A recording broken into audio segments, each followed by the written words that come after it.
Okay, so we're going to kind of finish this whole unit up before your exam. And this is 26, which is the perinatal conditions. Couple things with here is basically we're dealing with the newborn baby chart. Okay, and we're going to use the majority of P codes here. So as I stated before, P codes are going to be on the baby's chart. Never ever an O code. Those only belong on a mother's chart. Vice versa. You'll never see an O code on a baby's chart. So here we have P codes, birth through the first 28 days after birth. And with these, the perinatal period ends on the 29th day. So perinatal conditions are found in the index under birth. Main term for condition subterms such as newborn, neonatal, fetal, infants, infantile. We assign codes P9689, other specified conditions originating in the perinatal period, when your ICD-10 does not provide specific perinatal conditions. Okay, so general guidelines. Just as I stated, Chapter 16, these codes here are never used on the mother's chart. Codes from Chapter 15, pregnancy, should never be reported on the newborn chart. Okay, so this is something different. Remember the Z3 for the outcome of delivery? We had that as a secondary code on the mother's chart. We always have to have an O code for principal diagnosis.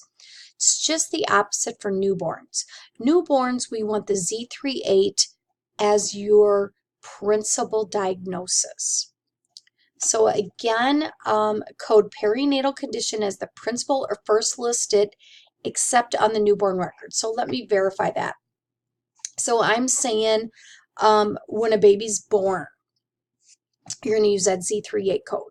Okay, let's say the baby's born here in Dubuque, gets flown to either Madison, University of Iowa, wherever they get flown to because they have episodes. Now at that point, the university, whatever university, they can no longer use Z38. You can only use that again for the initial. All right. So again, what we're looking at, relationship to age, conditions originating in the perinatal period. Again, some of these manifest later on in life. Z38 as the principal diagnosis for newborns, and you can also use this for single, twin, or multiple birth. It doesn't matter. Codes further specify the hospital birth if the birth was outside the hospital or unspecified. With Z38, they're only on the newborn record, as I stated. If a baby is readmitted, transferred to another facility, then why did they get transferred? You know, what was their issue? Was it a heart issue? What's going on? So if I look, let's go ahead and pull it up. We have, go back to my diagnoses. So if I even go newborn, okay, see, these are all my newborn codes. If I have just as newborn here, single live born, okay, and it gives me my different Z codes that are going to be principal diagnosis. Okay, so keep that in mind. If you go ahead, you see all these P codes that you can use, okay, and that's what you're going to use. Again, as I stated before, the Z38's first. Now they do something different here. If it's a quadruplet, then you're going to go newborn quadruplet, and that's going to be my first code. Quintuplet, okay. Same thing here with twin. Born in the hospital, by C-section, born outside of the hospital. These are the codes you use. Okay, so keep that in mind. And there we have triplet, we have twin.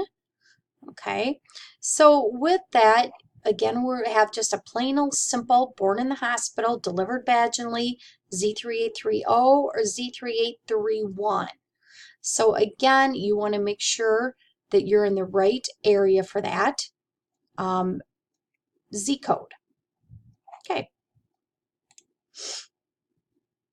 Other diagnosis, again, we have the Z38 that only indicates that a birth occurred. All right, we're going to have additional codes on a newborn's chart. If a newborn's premature, preterm, we have P07. This is an infant born before term. Okay, again, preterm is 28 completed weeks, but less than 37. Okay, so at that point, we would put an extra P07 code. The birth weight, extreme, they go in grams. So 1,000 grams, that's extreme. Low birth weight is 1,000 to 2499 grams. So we have gestational age, which is extreme. This is less than 28 completed weeks gestation. So a lot of times you have to code both the birth weight and the gestational age only when it's documented. So you're going to sequence the weight before you're going to do the age. And you want to assign category P05 with codes from P07.2 and P07.3 to specify the weeks of gestation.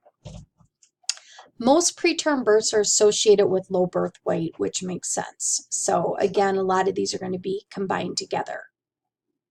All right, so then you have that exceptionally large newborn baby, okay?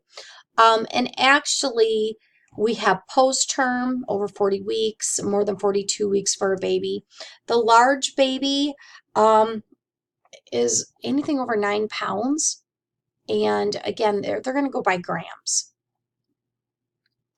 Fetal distress, again, we have a P code. If we're coding fetal distress on the mother's chart, it's going to be an O code. Okay, so with this, let's go through. I don't think there's any big other coding rule that I want you to know. Make sure you just read through these different things that can happen to a baby or conditions. And I think at that point, we are good to finish up this chapter. Looking at this, students really don't have an issue with the different coding from here. So if anybody has any questions through this chapter, just go ahead and send me an email.